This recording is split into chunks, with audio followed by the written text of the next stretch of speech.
President,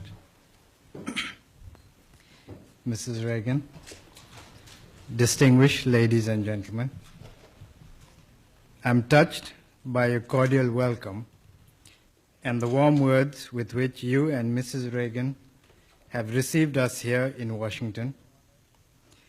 We're equally honored by the generous remarks you, Mr. President, have just made about my country and people. Seen from Washington, Nepal is almost on the other side of the globe, and yet, as this friendly gathering here tonight shows, distance notwithstanding, friendship and cordiality based on shared ideals can exist between countries that are geographically far apart.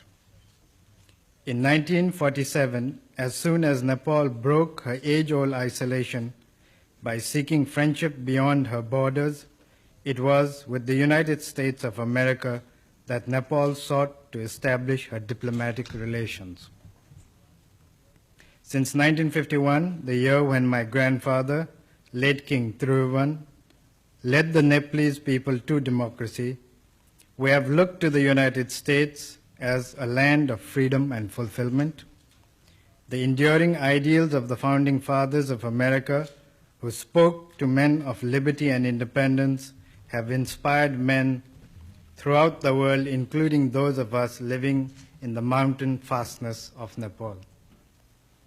In our part of the world, if America is looked upon as a land of gold, grain, and computers, a country of skyscrapers and space shuttle, she is also regarded as a nation committed to respect man and his dignity. A land of discovery, America has distinguished herself in being inventive, in breaking new grounds, and opening newer horizons of knowledge for the betterment of man. With a country such as the United States, one wonders if Nepal has anything in common. On the surface, there may seem very little. Yet, as men living in the same planet, we have common stakes in the global peace, prosperity, and indeed the survival of man in dignity and freedom. We are happy to see, Mr. President, your efforts to maintain peace and stability around the world. The Nepalese people join me in appreciating the understanding with which, on behalf of the people and the government of the United States, you have extended support to the concept of Nepal as a zone of peace. This recognition, I assure you, will go down not only as an important landmark in the history of our relations, but also as a testimony of your personal commitment to the cause of peace, stability, and freedom. Nepal rejoices in the achievements of the American people in different fields of human endeavors. The initiative and enterprise of your people are exemplary. Yet what happens in this part of the world sends its ripples even to the roadless villages of Nepal. We receive their fallout. When America suffers a temporary drought, millions around the world get affected.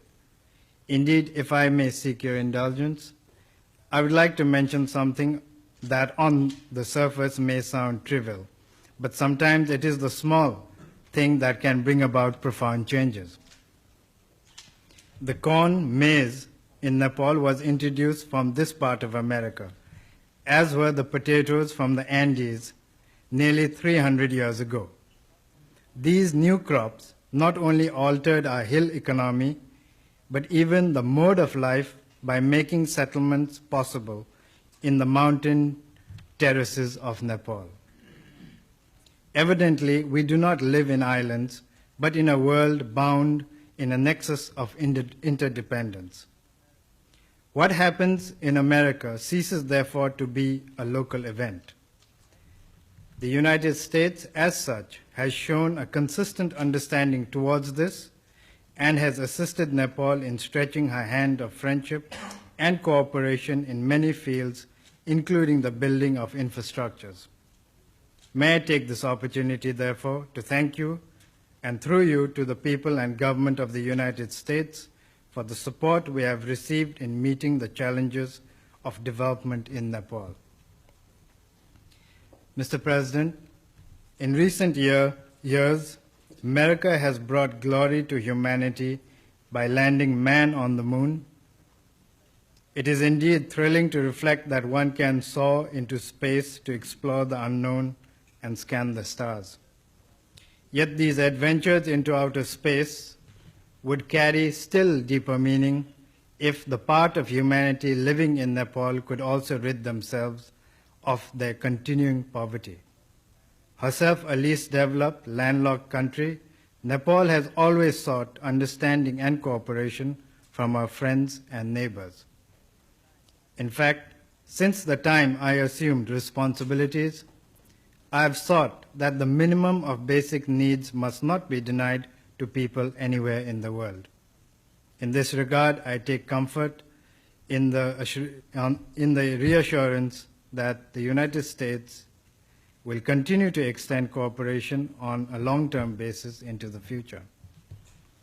Modern technology, Mr. President, has reduced distance and joined us all into a family of nations. This situation demands that we create an enduring relationship based on a sense of purpose and meaning. Were Nepal and countries in her region willing to join hands with the United States and other international agencies in a creative effort for prosperity by putting into use a fragment of their human and capital resources to harness the water potentials of Nepal, it would not only enable them to walk over a long road to progress for our region as a whole, but would also continue to build bridges of understanding between a most advanced and a least developed nation of the world. It would also mean eliminating the perils of hunger on the one hand and the danger of instability and extremism on the other. I have no doubt that Nepal and the United States can cooperate in many fields of creative endeavors. As countries that have shown respect to the uniqueness of the individual, we believe in the conservation of the natural as well as the spiritual heritage of man. But most important of all, we both honor the freedom of man and the independence of nations. In this regard, we appreciate the support the United States has shown consistently to our identity as a nation. Mr. President, I cherish the fruitful exchange of views we have had recently with each other. You have been very reassuring, and I wish to thank you and Mrs. Reagan for the warmth of hospitality shown to me, my wife, and members of my entourage.